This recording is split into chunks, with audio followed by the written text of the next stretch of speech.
அண்ணா பல்கலைக்கழக வளாகத்தில் பாலியல் வன்கொடுமை சம்பவத்தில் ஈடுபட்ட ஞானசேகரன் மீது குண்டாஸ் பாய்ந்துள்ளது. இது குறித்து தகவல்களை தெரிவிப்பதற்காக எமது செய்தியாளர் சாலமன் இணைகிறார். சாலமன், போலீஸ் தரப்பில் சொல்லப்பட்டிருப்பது என்ன?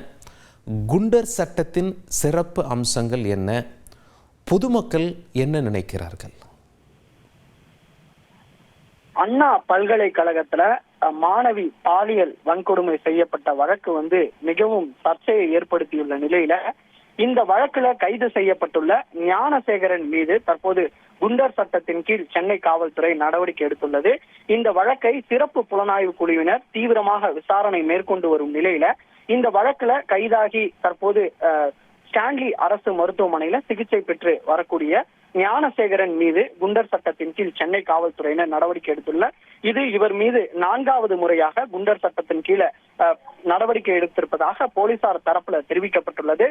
குறிப்பாக இவர் தொடர்ச்சியாக பல்வேறு குற்ற வழக்குல தொடர்புடையவராகவும் திருட்டு போன்ற 20க்கும் மேற்பட்ட வழக்குகள்ல இவர் தொடர்புடையதால தொடர்ச்சியாக குற்றச்சம்பவங்களில் ஈடுபட்டு வருவதால சிறப்பு புலனாய்வு குழுவினர் அளித்த பரிந்துரையின் பேர்ல இந்த குண்டர் சட்டத்தின் கீழ் நடவடிக்கை எடுக்கப்பட்டுள்ளதாக போலீசார் தரப்புல தெரிவிக்கப்பட்டுள்ளது.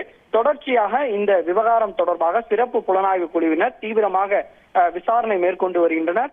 ஒரு கட்டத்துல அவரது வீடு மற்றும் அண்ணா பல்கலைக்கழகம் என தொடர்ச்சியாக விசாரணை மேற்கொண்டு வரும் நிலையில தற்போது குண்டர் சட்டத்தின் கீழே இவர் மீது நடவடிக்கை எடுக்கப்பட்டுள்ளது.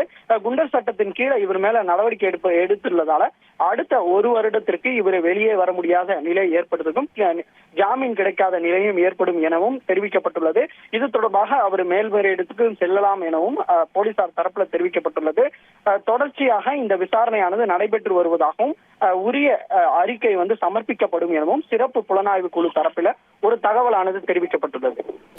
பொதுமக்கள் என்ன நினைக்கிறார்கள் சாலமன்? அந்த பகுதியில் வசிக்கக்கூடியவர்கள், அண்ணா பல்கலைக்கழக மாணவர்கள், இந்த குண்டர் சட்டம் பாய்ந்தது போதுமா அல்லது இதைவிட தீவிர நடவடிக்கை அவர் மீது எடுக்கப்பட வேண்டும் என செய்தியாளர்கள்கிட்ட பொதுமக்கள் என்ன சொல்றாங்க?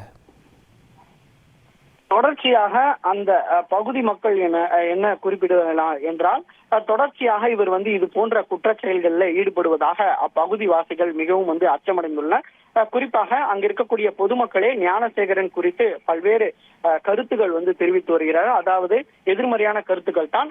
ஏற்கனவே இது போன்ற செயல்களில் இவர் ஈடுபடுவார். தொடர்ச்சியாக அங்குள்ள பொதுமக்களிடமும் இவர் தொடர்ச்சியாக இது போன்று சண்டையிட்டு வருவதாகவும் அப்பகுதி வாசிகள் மத்தியில தெரிவிக்கப்பட்டது. தகுந்த நடவடிக்கை எடுக்க வேண்டும் என பொதுமக்கள் மற்றும் அண்ணா பல்கலைக்கழகத்தில் இருக்கக்கூடிய சக மாணவிகள் தெரிவித்த நிலையில தற்போது சென்னை காவல்துறையின் தீவிர நடவடிக்கையால இந்த குண்டர் சட்டமானது பதிவு செய்யப்பட்டுள்ளது. மேலும் குற்றம் நிரூபிக்கப்பட்டு குற்றப்பத்திரிகை தாக்கல் செய்யும் பட்சத்துல இவருக்கு இதைவிட கடுமையான தண்டனை கிடைக்கும் எனவும் எதிர்பார்க்கப்படுகிறது.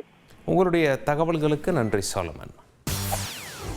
செய்திகளை உடனுக்குடன் தெரிந்து கொள்ள உடனே சப்ஸ்கிரைப் பண்ணுங்க.